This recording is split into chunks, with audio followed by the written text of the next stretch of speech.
सलाम and hello friends. आज मैं आपको जो सुनाने जा रही हूँ वो एक लव स्टोरी है। अगर आप भी किसी से प्यार करते हो तो इस कहानी को ज़रूर सुनना, लेकिन उससे पहले आप लोग मेरे चैनल सबा टीवी को सब्सक्राइब कर लीजिए और बेल आइकन को दबा दीजिए। तो चलिए कहानी शुरू करते हैं।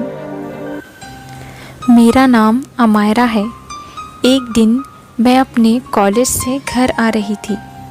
मेरे हाथ में फ़ोन था और कानों में हेडफोन। मैं फ़ोन में देखकर ही रास्ते के किनारे से चल रही थी और ठीक मेरे सामने ही एक लड़का चला आ रहा था। उसका चेहरा पीछे की तरफ था और वो अपने दोस्त से कुछ कह रहा था। वो बिना सामने देखे ही तेज़ी से मेरी तरफ चला आ रहा था और फिर क्या था, हम दोनों टकरा गए और मेरे हाथ से फ़ोन नीचे गिर गया।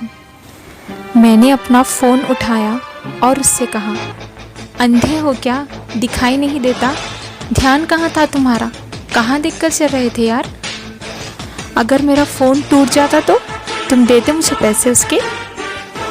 पता नहीं कहाँ कहाँ से आ जाते हैं।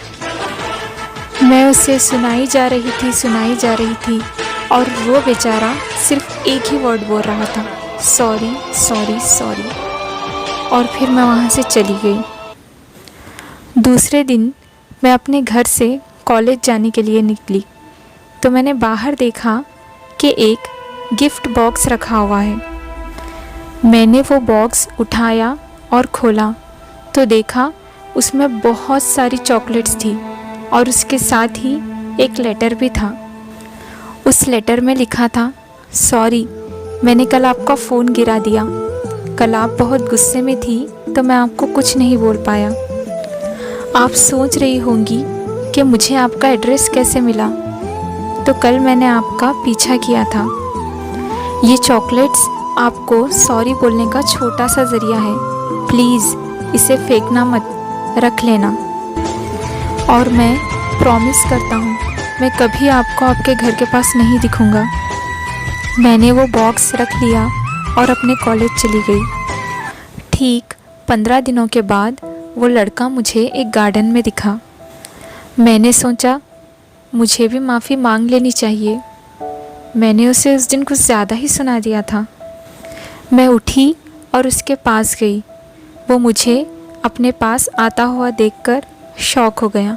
मैं उसके सामने जाके खड़ी हो गई और बोलने लगी, आई एम रियली सॉरी, गलती मेरी भी थी। मैं भी तो अपने फ़ोन में बिज़ी थी और उस दिन खामखा ही मैंने आपको बहुत डांटा, इसलिए प्लीज़ माफ़ कर दीजिए। तो उसने बोला, अरे नहीं, सॉरी तो मैं बोलना चाहता हूँ, उस दिन जो पीछा किया था मैंने आपका। और हाँ, अगर आप बुरा ना माने तो एक बात कहूँ, आप रास्ते पर इस तरह फ़ोन मत देखा कीजिए, डेंजरस होता है।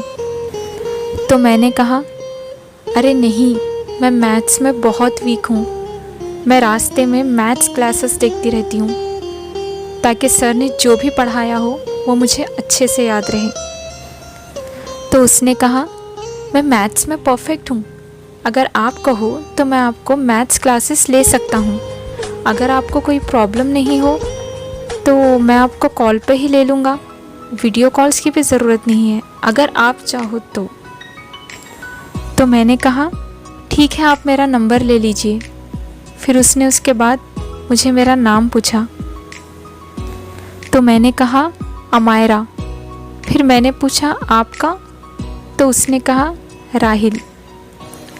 फिर क्या था, उस दिन के बाद से अगर मुझे कुछ समझ नहीं आता था तो मैं राहिल को कॉल कर लिया करती थी और वो मुझे कॉल पे अच्छे से समझाया करता था। उसके बाद हम दोनों बहुत अच्छे दोस्त बन गए। फिर हम लोग वीडियो कॉल्स भी करने लगे, फिर मिलने लगे बाहर। इस तरह से फ्रेंड्स से हम लोग बेस्ट फ्रेंड्स बन गए। वो इतना अच्छा था, मेरी इतनी केयर करता था, मेरी इतनी रिस्पेक्ट करता था कि उससे मुझे कब प्यार हो गया ये मुझे पता ही नहीं चला। एक दिन मैं उसके घर गई थी क्योंकि उसकी मम्मी ने कहा था, राहिल तू ही हमेशा मुंह उठा के अमायरा के घर जाता है, कभी उनको भी तो बुला लिया कर अपने घर। मैं उसके घर गई और आंटी से ढेर सारी बातें की। उसकी मम्मी बहुत अच्छी थी और उसके पापा अब इस दुनिया में नहीं थे।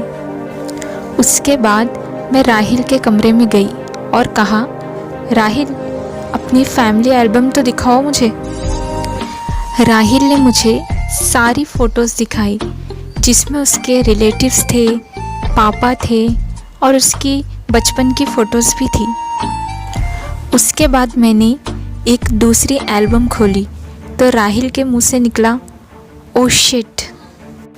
मैंने देखा कि उसमें एक फ़ोटो उल्टी रखी हुई थी और उस पे लिखा था, माई लव माई लाइफ। मेरे तो जैसे होश ही उड़ गए।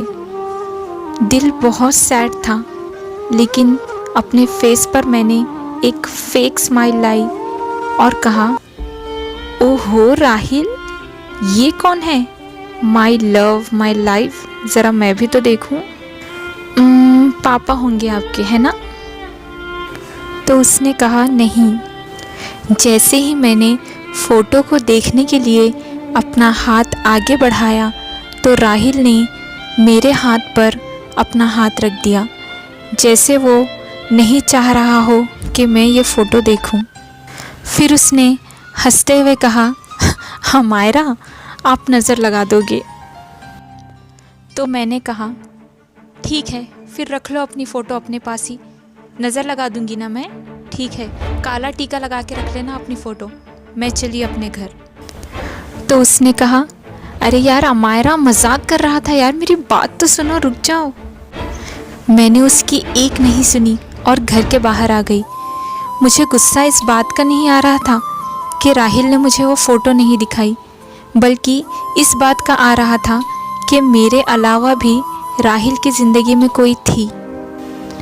सो फ्रेंड्स, इस कहानी में आगे क्या होगा ये जानने के लिए आपको इस कहानी का पार्ट 2 देखना पड़ेगा। अगर ये वाला पार्ट अच्छा लगा हो तो लाइक कमेंट शेयर कर देना। बाय।